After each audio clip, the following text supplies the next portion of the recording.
NIST is telling us that the building below it ceased to exist for the first few seconds of the collapse of the building. Well, things in physics just don't cease to exist and cease to resist the forces that are on them. The building didn't disappear so the building can fall for 100 feet at free fall speed. That's impossible.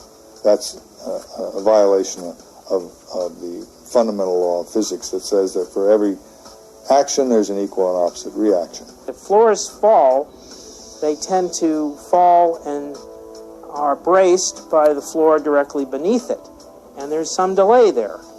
Because of redundancy, because of all the other columns in the building that were not affected.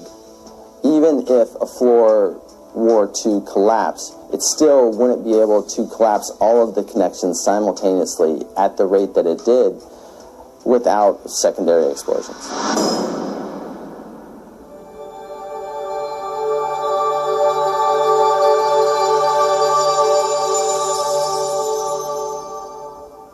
We might anticipate that an unevenly damaged building would fall over. Yet, videos of the collapse of Building 7 show a fairly symmetrical fall. How do we make sense of this? If the buildings had come down by fire, we would have seen a more natural progression of collapse. And clearly a more asymmetrical pattern should have been present. The symmetry is the smoking gun.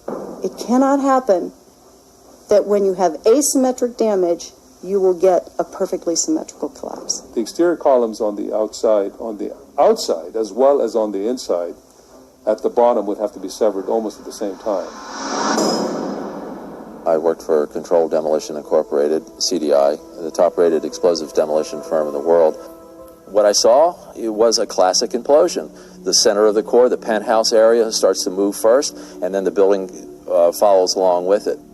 That's another indicator that this NIST report is very suspect. When it's all finished, the outside walls are piled one on top of the other right in the middle of the building.